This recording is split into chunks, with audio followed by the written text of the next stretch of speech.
Wang, and I want to thank you all for joining us this evening.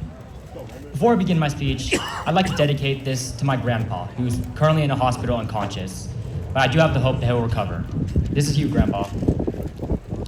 To my fellow graduates, today is finally the day. We entered high school in an era of mass and toilet paper shortages, when we took classes in pajamas and hung out with friends over iMessage. But 4 years later, we can finally say that we made it. Because after 12 years of hard work, this is the final ceremony to set off a new chapter in our lives. In the final moments before we're hit with taxes and laundry and so many other responsibilities. As we close this last chapter of our high school experience before something new, I want to share a few lessons about the old. And like any good stories, these ones have lessons to be learned. My first story is about resilience, and it comes from one of my friends.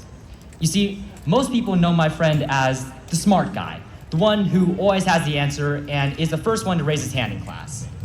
But underneath all that intelligence, there's strength and determination that few people know about. To put it simply, this friend, like me, is a nerd. It's okay, I got permission to call him that. But like nerds do, from his sophomore spring to his junior summer, he applied to 16 research programs that each were basically the equivalent of college application. Over a year of writing, revising, and submitting applications only to get rejected one after the other 15 times in a row. But he kept working. Can you imagine that? Getting rejected 15 times back to back in anything, but still having the willpower to keep going forward. Because that's what my friend did until his 16th and final decision read accepted. When I asked him later how he could keep going in spite of constant setbacks, he had one simple thing to say to me that I still remember to this day. It was only 5 words. I had faith in myself. From the outside, people know my friend as Sammy, the guy going to Harvard. When we see him, we should think of those 5 words. I had faith in myself. Because that simple phrase is the essence of resilience. Because in life, you'll get rejected countless times, whether it be work, job, raises, or anything else you might want. Because life is hard and nothing worthwhile comes easy. But so long as you believe in yourself, so long as you have faith, then you'll always be able to get back up to accomplish great things. My second story is about happiness, and it comes from my sister Violet, who is a graduate from the class of 2020. You see, 4 years ago, when I had just graduated middle school, I asked my sister a very simple question. What is the biggest lesson you learned from high school? She paused, leaned over and stole a bite of my sandwich, and responded after a few chews with, not being an and-then person. She explained to me, an and-then person is someone who constantly says, and then I'll be happy. We've all met the type. It's a person who says, I'll just get to the weekend, and then I'll be happy. I'll just get past this work shift or past my finals, and then I'll be happy. I'll just get to graduation, and then I'll be happy. If we don't take the time to start living life now and trying to enjoy the little moments, the small joys of day-to-day life, then we'll always be trying to reach those and-then moments that never truly come. Because happiness comes from the acceptance of yourself in the moment, rather than the constant race with milestones. Because as my sister taught me, we need to stop living as and-then people and choose to move forward as right nows. My final lesson is about courage, and it comes from Mr. Lockton, one of the teachers here at Casa. For those of you who don't know, Mr. Lockton was an attorney for 10 years before he chose to become a teacher. 10 years of practicing law combined with all the time spent in general education and law school. But when I asked him why he chose to become a teacher, he gave me a simple response. As he said, practicing law teaching students meant more to me because I actually see the impact I was having. There's a genuine sentiment in education, and I think that's worth more than the money I got from practicing law. Is that not admirable? To have the courage to abandon a well-worn path to seek something more. For so many of us, it's easy to get caught up in the rat race and abandon morals for money and passion for profit. But to have the courage to pursue something new, even at the detriment of something material like wealth, is something we should all aspire to learn from. Because even if you win the rat race, even if you stand at that finish line holding up the big shiny trophy that says, I won, you'll still be wearing an empty crown filled with empty achievements. And you realize that at the end of all, it still means nothing.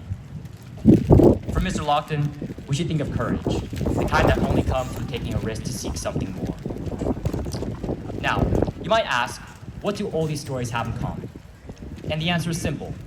They They come from people here. They come from the graduates, teachers, family, friends on the field right now, from people like you or me who have lived and struggled and triumphed in their own lives.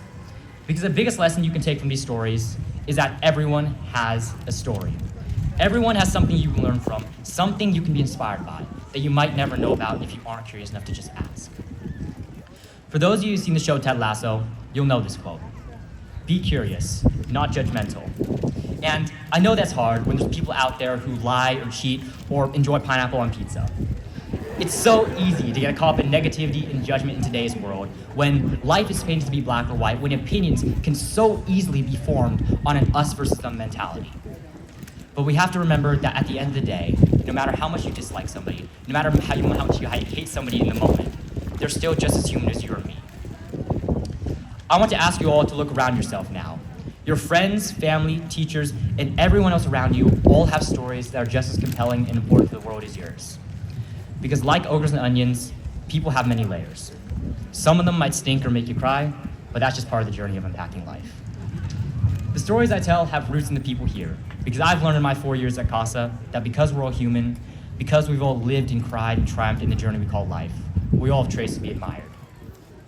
As we graduate and move on to something new, I want to remind you, the class that has fought past wildfires, and pandemic, and so much more, to reflect on yourself and try to understand those around you. I promise, if you take the time to just listen and hear about the dreams and experiences of other people, you'll be made a better person for it. Because if we all are a little more curious and a little less judgmental, we can make this world a better place for us all. Now, this is where I originally planned to end my speech, but in the last few months especially, across prom, senior ditch day, GQ, and all the other little moments before this day, I've realized a final lesson. These are the good old days. And with that being said, I want to end off my speech with a song to remind us about just living. It goes something like this. I invite you all to sing along if you know the lyrics. I wish somebody would have told me then that someday these would be the good old days. All this love you won't forget, and all these reckless nights you won't regret. 'Cause someday soon your whole life's gonna change. You'll miss the magic of these good old days. But for now, to you,